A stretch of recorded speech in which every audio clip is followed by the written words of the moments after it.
Humayong gabi sa tanan, let us continue with our discussion under Article 3 of the Revised Penal Code or Act Number 3815 as amended. Now, unsa na siya ang Article 3? Ang Article 3 provides about kung unsa ang felony, kanus ang makomit ang gitawag nato nga felony. Now, under Article 3 of the Revised Penal Code, felony is an act or omission punishable by law are called felonies or delitos. And some author provides that felony is an act or omission punishable by the Revised Penal Code. Now, before tamu proceed in the second paragraph of what is felonies, ato usang i-discuss kung unsa ang acts o kung unsa sad ang omission. Now, when we talk of acts, it is understood as any bodily movement tending to produce an effect in the external world. For example, kini akong gihimo, nagyaw-yaw ko ng istorya, nag-discuss, it is considered as an act, but it is not punishable by law. Nga naman, wala may nag-provide nga balaod. Unless, ang akong istorya karon kay nanay matawag nato nga crime against honor, kay naana ko yung mga gipang degrade nga mga tao, pero wala man. What I am doing is to provide an information. So, di ta maheld liable for any crime. Now, unsa gipasabot nga acts ani? Gipasabot nga acts ani kanang giingon nato nga gidunggab. That is considered as punishable. Why? Kay namatay gitawag og crime against person. Nga imong gihimo nga gidunggab or nangawat ang usa ka tawo. That is punishable by law. That is considered as an act. Kaya nga naman namatay gitawag og crime against property. So muna siya ang gipasabot nato nga acts. Now, arita sa omission. What is omission? Omission meaning to say, failure to exercise a positive duty which is bound to do. That is your obligation, pero wala nimo gihimo.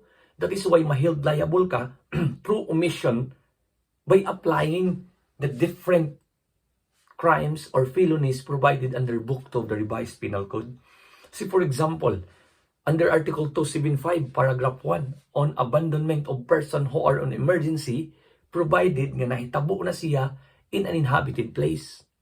Say for example, naay na ngayo og tabang, nas tunga dito sa laod, tunga sa dagat, kay gibiyaan siya sa katong nag-commit sa krimen, nga gisakay sa bangka, ning syagit na ngayo og tabang, ikaw nga nakadungog imong gipasagdaan, wa nimo tabangi.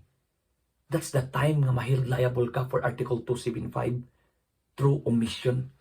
Nga naman, that is your obligation to help that person. Kay walay lain nga makatabang ana kundi ikaw ra. Another example, on the crime of illegal exaction. Nga pananglitan si tax collector, naningil siya. Unya karon naa si taxpayer ning bayan. Wala nimo gitagaan og resibo. Being a tax collector, that is your obligation nga mohatag kag resibo sa ning bayad og taxes. Kaya wala man nimo gihimong imong obligation, din maheld liable ka for the crime of illegal exaction. So another example lang sa tarang masabtan big maayo. In case of Article 116 on misprision of treason. Di ba ningon ta sa misprision of treason nga this crime can be committed by a Filipino citizen without being a foreigner who has knowledge about any conspiracy to commit the crime of treason against the Philippine territory. And then, wala ni mo gipahibaw ngadto sa mga authorities. Tungod ana nga wala ni mo gipahibaw, maheld liable ka for misprision of treason. Because again, that is your obligation. Musulod na sa nato ang gitawag nato nga omission. Nga naman, failure maka to exercise a positive duty which is bound to do. So muna gitawag nato acts and omission nga punishable by law. Aron mosulod si felonies. Or it is an act or omission punishable by the Revised Penal Code. Those crimes nga akong gipang mention are found under the Revised Penal Code of the Philippines. Now, let us continue in the second paragraph. Nakibawa naman tag-unsa ang felonies. Ang ato na sa kanon karon, how it is committed.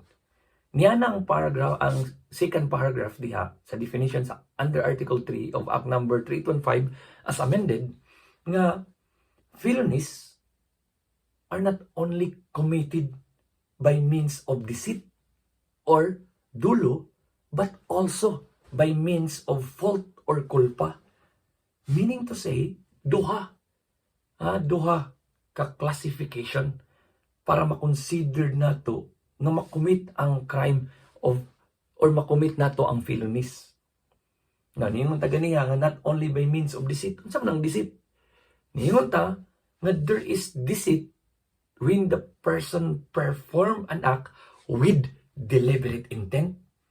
Meaning, musulod na ang first classification na gitawag natong intentional felonies. Imong gigusto nga imo nang buhaton nga krimen.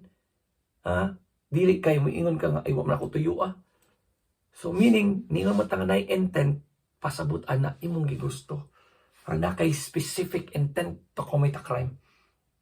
Now, kinig istorya naman tag-intent, ato na lang istoryahan ang first classification of the felony, which is the so-called intentional felonies. So, kanus naman musulod nga naay intentional felonies? Of course, pananglitan na ay gitawag nato nga freedom, na ay gitawag nato nga intelligence, o naay intent. Pasabutan ng freedom, imo ang gigusto again.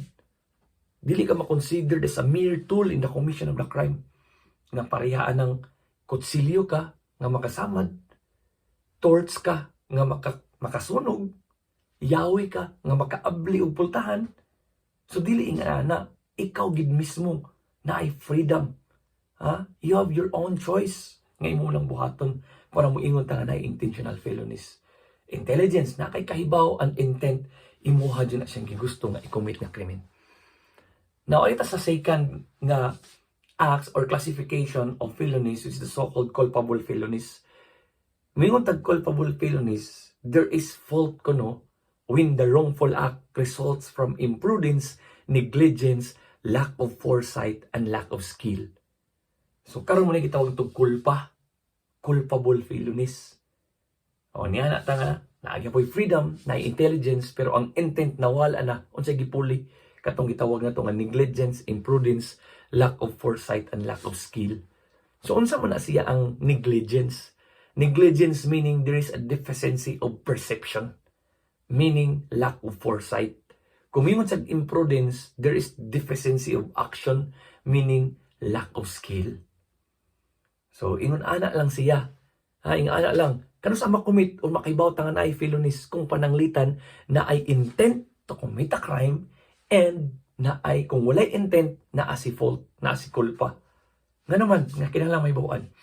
Kay araw na inigsulod sa bukto, di na maglibog. Nga kibaw na maka sa fundamentals. Tagaan tag senaryo. For example, na si Juan de la Cruz.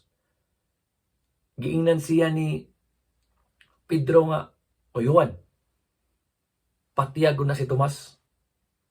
Kaya kung dili mo patyon si Tomas, ang akong patyon imuhang anak, imuhang asawa.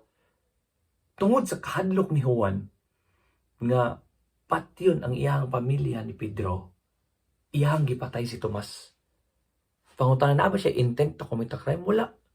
Wala siya intent to commit a crime of killing Tomas. Pero nga nung nahimo man niya, tungod sa kahadlok, karon kay wa man siya intent to commit a crime, kung imo ang naon ganiya nga niingon ko nga naay freedom, naay intelligence, naay intent, dili siya maheld liable for the crime nga iyang nahimo.